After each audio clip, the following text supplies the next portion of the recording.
Astronomy GCSE Topic 16, Evidence for the Big Bang.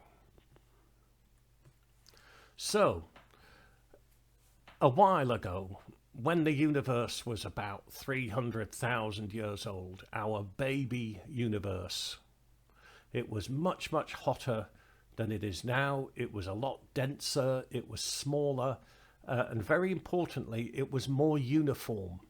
There was much less structure there. Since then, what's been happening is that the universe has been getting bigger and bigger and bigger. It's been cooling down, it's been getting less dense, and it has been clumping together because of gravity. It's been coagulating.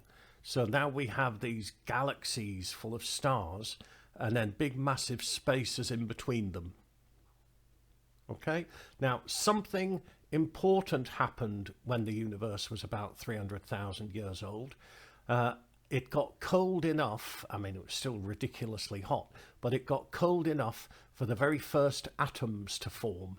So electrons could actually start going round protons and form hydrogen atoms. Before then, the electrons would just have too much energy, they'd just bod off on their own.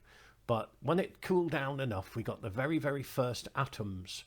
And something happened then is that the space in between the atoms was full of ultraviolet radiation. We say that before then the universe was opaque and it became transparent. Lots of ultraviolet radiation filled the space between the atoms. Now, the universe has expanded since then, but this radiation is still there.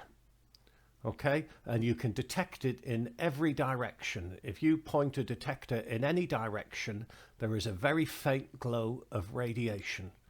It's not ultraviolet anymore because it has been redshifted, so its wavelength is much bigger and it is microwaves. So we call it cosmic microwave background radiation.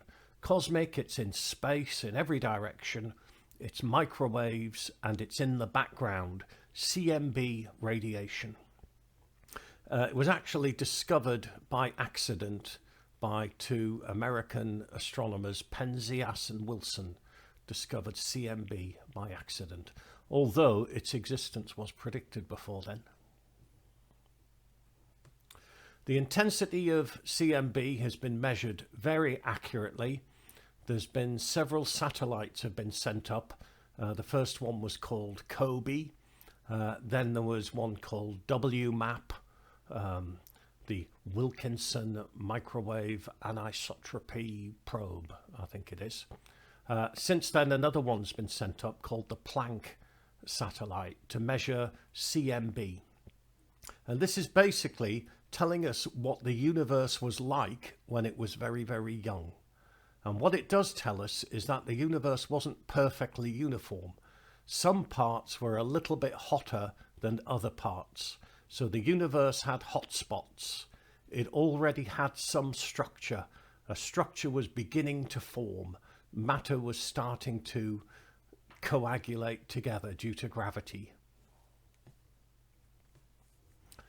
This is a very, very important photograph. This is called the Hubble Deep Field. In 1995, the Hubble Space Telescope looked at a tiny area of sky for 10 days, somewhere in Ursa Major, apparently. Basically, if you imagine a millimetre squared at arm's length, if you hold out your hands with your thumb and finger a millimetre apart, that is the area of sky it looked at.